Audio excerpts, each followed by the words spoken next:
Voilà, pour vous donner en ce 30 décembre les questions puissantes à se poser pour faire le bilan 2023. Oh, coucou Michel! Parce que c'est bien beau de prendre des bonnes résolutions, c'est bien beau de se dire, tiens, 2024, qu'est-ce que j'ai envie de faire?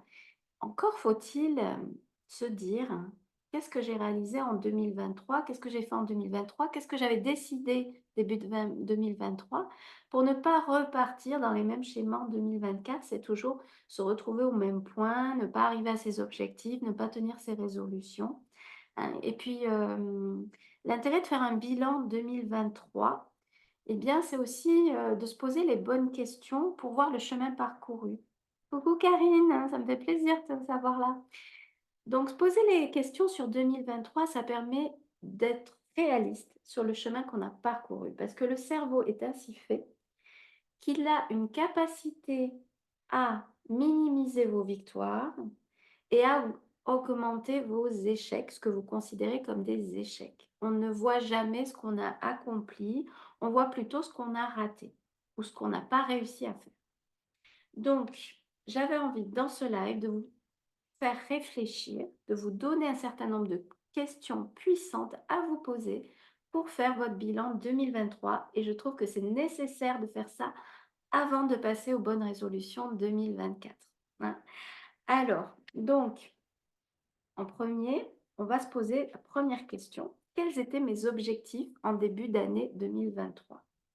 Qu'est-ce que j'avais envie de faire? Et souvent, on les a oubliés même. Alors, je vous conseille de prendre un papier, un stylo et de marquer qu'est-ce que j'avais décidé de faire pour l'année 2023. Et vous notez ce qui vous vient. Et puis, à partir de là, eh bien, vous allez faire le point sur ceux qui ont été atteints. Dans mes objectifs, qu'est-ce que j'ai réussi? Et vous allez vous demander aussi, grâce à quoi je les ai réussis? Quelles sont les belles qualités que vous avez, qui sont propres à vous-même et qui font que vous avez réussi certains de vos objectifs? Quelles ressources vous avez pu mettre en place? Qu'est-ce que vous avez mis en place comme stratégie pour réussir vos objectifs dans ceux que vous avez réussi, hein? Et qui êtes-vous devenu en chemin dans cette année 2023? Parce que forcément, on évolue, on n'est que changement et on change et on devient quelqu'un d'autre au fil de cette année. La personne que vous étiez 1er janvier 2023 n'est pas la même que au 31 décembre, hein. Et on va faire un point aussi sur ceux qui ne sont pas atteints, hein. On va regarder, on va mettre le nez dedans un petit peu. Et pourquoi je ne les ai pas atteints? Pourquoi je n'ai pas réussi? Est-ce qu'il y a eu d'autres choses, des événements dans ma vie qui sont arrivés, qui ont fait que je n'ai pas pu me concentrer sur mes objectifs ou sur ce que je voulais faire? Qu'est-ce que j'ai pas assez mis en place? Qu'est-ce qui m'a manqué pour réaliser ces objectifs que je n'ai pas réalisés? Est-ce que cet objectif est toujours d'actualité? Est-ce que c'est toujours important? Est-ce qu'il était aussi important que ça pour moi au départ finalement? Qu'est-ce qui fait que je n'ai pas réussi? Qu'est-ce qui m'est arrivé dans cette année qui a fait que je n'ai pas réussi mes objectifs? Quels sont les challenges que j'ai eu à réaliser? Faites le point. Vous avez sûrement accompli plein de choses. Vos victoires, vos petites réussites, vous en avez plein.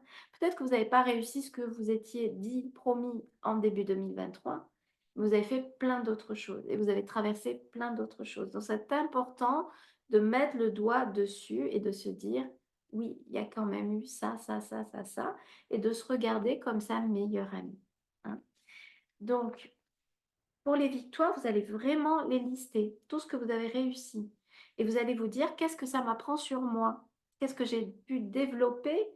Qu'est-ce que ça m'a aidé à faire? Est-ce que ça m'a aidé à grandir? Est-ce que je suis devenue une meilleure personne? Est-ce que j'ai euh, développé des nouvelles ressources dans cette année par rapport aux épreuves que j'ai vécues, par rapport à ce que j'ai réussi, ce que je n'ai pas réussi?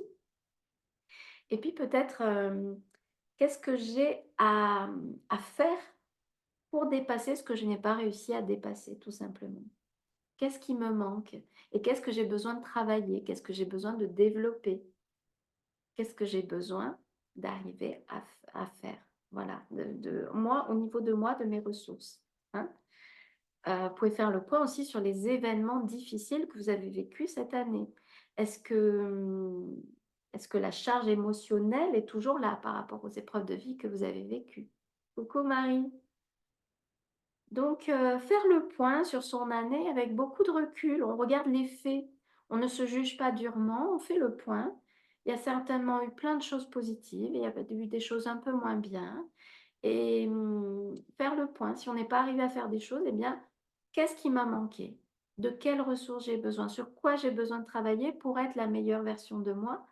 Et là, on ne parle pas de performance, on ne parle pas forcément d'efficacité, c'est juste la vie que j'ai envie de vivre. Peut-être vous avez juste envie de vous foutre la paix. Peut-être vous avez besoin d'énergie, peut-être, voilà. Et puis, par rapport à tout ce qui vous a manqué ou tout ce que vous n'avez pas réussi, eh bien, couchez-le sur le papier et laissez partir.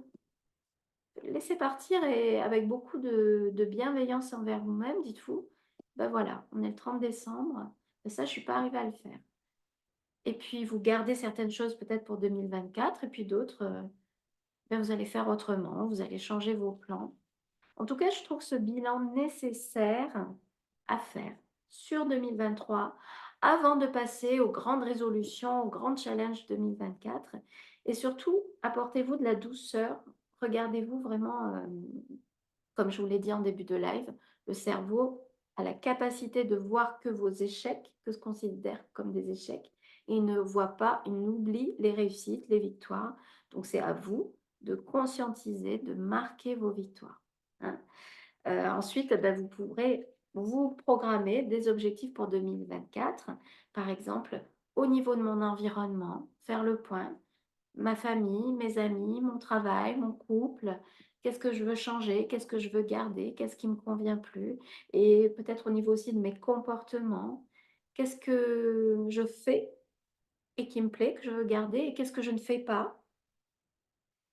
Et qu'est-ce que je veux changer? Et par rapport à mes stratégies, coucou Isa, par rapport à mes stratégies, comment je m'y prends pour réagir dans la vie? Est-ce que je suis plutôt passive? Est-ce que j'attends que les situations se dénouent toutes seules? Ou est-ce que je suis plutôt à anticiper, à me faire des scénarios catastrophes pour tout? Est-ce que je suis plutôt, est-ce que j'ai l'impression de subir ma vie? Ou est-ce que j'ai l'impression vraiment d'avoir mon pouvoir personnel? Et voir, voilà, dans ce comment je m'y prends pour vivre ma vie. Est-ce que ça me convient au jour d'aujourd'hui? Faire un petit peu un point sur tout ça. Donc l'environnement, les comportements, les stratégies. Le point sur les émotions. Qu'est-ce que vous avez vécu comme émotion en 2023? Est-ce que vous avez beaucoup pleuré? Est-ce que vous avez beaucoup culpabilisé? Est-ce que vous avez beaucoup été en colère? Est-ce que vous avez été plutôt joyeuse? Bien, faites le point et puis prenez des décisions peut-être par rapport à vos émotions. Par exemple, je ne veux plus pleurer pour un homme ou je ne veux plus être triste à cause de cette dispute avec ma sœur, ou je ne veux plus culpabiliser, alors que je sais que c'est plus fort que moi, mais je sais qu'en fait, au fond, je ne suis pas responsable. Vous pouvez aussi regarder, faire un petit point sur vos valeurs. Qu'est-ce qui était important pour vous en début 2023? Qu'est-ce qui était important? Est-ce que vous aviez envie d'arrêter de fumer pour votre santé et où vous en êtes aujourd'hui, par exemple? Ou est-ce que vous aviez décidé début 2023 de prendre du temps pour vous, pour prendre soin de votre énergie et que finalement, à la fin de l'année, vous êtes toujours au même point? Ça dit beaucoup de vous tout ça, en fait. Tout ce que vous aviez décidé en début d'année et et où vous en êtes en fin d'année. Et là encore, on ne se juge pas, on se dit juste: «Ben voilà, début d'année, j'avais ça, ça, ça, j'ai perdu mes objectifs en cours de route». Fin d'année, souvent on se retrouve, on est un peu au même point. Eh bien là, c'est le moment de réfléchir. Marie, oui, Marie, elle me fait des émoticônes très parlants. Donc voilà, qu'est-ce qui est important pour vous? Faites le point aujourd'hui, 30 décembre. Qu'est-ce qui était important en début d'année et qu'est-ce qui est important pour vous aujourd'hui? Qu'est-ce qui vous a manqué? Qu'est-ce que vous avez réussi? Quelle belle qualité vous avez développée? Qui vous êtes aujourd'hui au 30 décembre 2023 et qui vous étiez au 1er janvier 2023? Et qui vous voulez être en 2024? Voilà. Faites le point sur tout ça parce que c'est bien beau, on a la tête dans le guidon, on est dans le quotidien, on est toujours, les journées, elles passent très, très vite et on prend pas le temps de prendre ce recul, de sortir la tête de l'eau et de se dire: «Mais en fait, sur mon année, j'ai fait quoi? Mais en fait, bah, j'étais une femme triste et bah, je le suis toujours». J'étais une femme en colère, je le suis toujours. Ou je voulais perdre 10 kilos, ben, j'en suis toujours au même point. Vous voyez? C'est plein de choses. Faites un point, sortez la tête du guidon, prenez du recul, vous imaginez que vous regardez la situation de loin comme si ce n'était pas vous et avec beaucoup de bienveillance, encore beaucoup de douceur, regardez ce que vous avez faites-le mettez l'accent sur vos victoires et ce que vous n'avez pas réussi. Est-ce que c'est encore important pour vous? Est-ce que vous voulez le garder? Quelles ressources vous avez besoin de développer, de mobiliser? Et puis, on sera prêt pour démarrer 2024, hein? Voilà, c'est ce que je voulais vous partager pour ce 30 décembre et faites ce petit bilan, faites ce petit point. Peut-être qu'aujourd'hui vous avez le temps, eh ben, allez-y, prenez un stylo. Je vais vous remettre toutes les questions à vous poser, en commentaire de ce live et puis mercredi prochain, 20h30, on reprend les lives sur le groupe. Je reprends mon pouvoir personnel tous les mercredis à 20h30 avec des hypnoses guidées et je pense qu'en ce début d'année, on fera le point sur se créer un objectif, vivre son objectif, la motivation, la détermination, se donner du courage, aller de l'avant pour atteindre ce qu'on a envie d'atteindre, hein. Ça sera vraiment le thème des premiers lives, je pense. Voilà, c'est ce que je voulais partager avec vous. Qu'est-ce que ça vous inspire, hein? Voilà, celles qui sont en live, elles peuvent me mettre un petit commentaire. Et puis sinon, de toute façon, je vous mets toutes les questions, voilà, pour que vous puissiez faire votre bilan 2023 avant de passer aux résolutions 2024. Ça me semble très logique. Merci Marie. Alors je vous embrasse et puis je vous souhaite, une bonne fin d'année, un bon réveillon et puis je vous retrouve l'année prochaine, mercredi à 20h30 en live. Je vous embrasse.